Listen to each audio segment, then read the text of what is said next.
Oh my glob, Assange, are you serious? You're even releasing more emails on a Sunday? Give us a fucking day to catch up, for crying out loud. Or just dump them all already. You're killing us.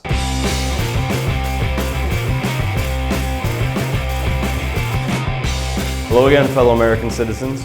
Just wow. Over the past 7 days and in an additional 8 document dumps since the first one on October 7th, Wikileaks has released around 10,000 emails from the account of John Podesta, Mrs. Bill's campaign chairman. These emails cover almost 8 years of communication between Podesta and just about everyone in the Clinton camp. Seriously, this is a staggering amount of info. It is literally impossible to keep up with the deluge of information that is flowing from the Wikileaks tab. There is just way too much information to go over in a quick video, so I'm just going to hit some highlights. Before we begin, it should be noted that these emails didn't actually accuse Mrs. Bill of doing much that we on the right already thought she was doing. They did corroborate our suspicions though, so it does feel good to be vindicated from those that called us conspiracy theory nutjobs. Hey, Mr. Maddow. We're not going to read through all of these emails. I'm just going to give you the bullet point and then provide a link in the description of the video pointing to the actual email on the WikiLeaks site. Most of these links will bring up the email with the relevant information already highlighted. On the foreign relations front, we find that the Democrats are completely aware that Qatar and Saudi Arabia governments are funding ISIS activity. Despite this, we then learn that Bill Clinton was expecting a $1 million birthday check from the Qatar government. Hell of a birthday gift, yeah?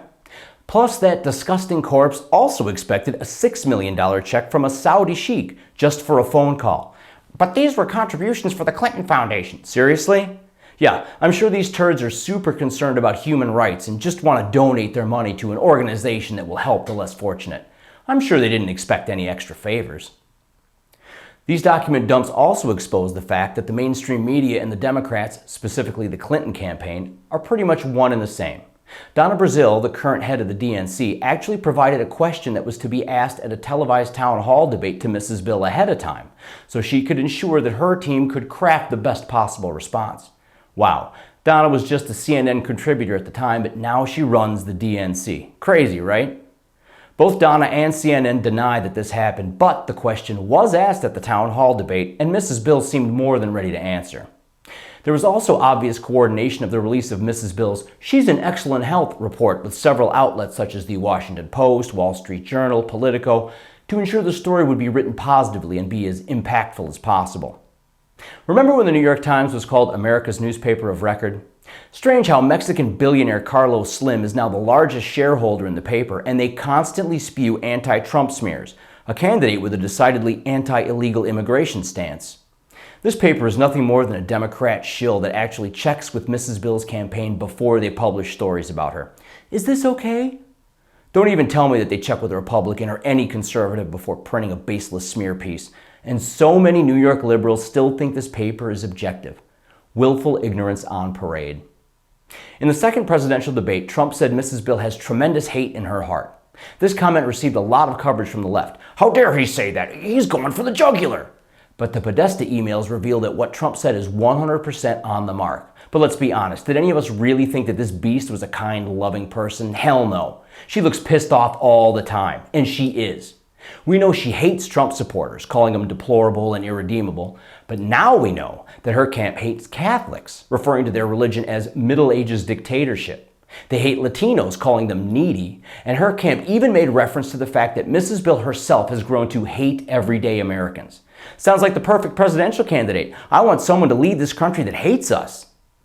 Along this same vein, an email surfaced with some truly shocking text. Bill Ivey, a longtime member of the Democrat elite and creepy-looking weirdo, just look at this guy, stated, "We've all been quite content to demean government, drop civics, and in general conspire to produce an unaware and compliant citizenry." So he's admitting that they've been actively working to keep the American people unaware. In other words, for you Clinton supporters, ignorant. This a-hole goes on to say that the unawareness remains strong, but compliance is obviously fading rapidly. So he's gloating that most Americans are unaware. The one ray of hope in this email is that compliance is fading rapidly because of Donald Trump. Trump is the wild card they didn't expect, someone to stir the populace to action and awareness. They hate the fact that he has garnered such a huge following, and they loathe that we are least likely to become compliant. Good. Suck it, Ivy. Not only is Mrs. Bill a repugnant beast filled with hate, But those in her campaign have, behind the scenes, expressed their hatred of her. Oh man, she's got to be pissed. Brent Badowski, a writer for the Huffington Post, and another creepy-looking weirdo. Why do most leftists look like psycho clowns without the makeup? This dude is terrifying. Anyway, in an email he said he's fed up with the polyester populists and said some of Mrs. Bill's words were total nonsense. This crazy-looking bastard also said in a separate email she should stop acting like a front-runner who tries to exploit the rules of a rigged game. And we now know that the Democrat primary was indeed rigged, but apparently everyone behind the scenes knew it last August. In another email, he stated that his phone is ringing off the hook with establishment Democrats who she thinks support her but are appalled and alarmed by the kind of campaign she's running.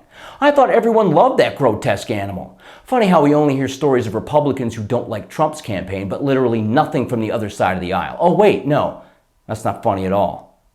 Neera Tanden, another DNC insider, lamented the fact that Mrs. Bill can't be genuine. She said her inability to communicate genuine feelings of remorse and regret is a character problem, and that people hate her arrogance. She wrote this last August, but apparently no one could get this through to Mrs. Bill because she's just as insincere as arrogant as ever. Do any of these things come as a surprise to anyone who understands the way those manipulative, lying Democrats operate? Hell no. But it is nice to have confirmation.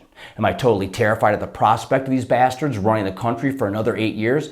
I would be if it wasn't for the one candidate who, despite all his shortcomings, is not a member of the Beltway elite.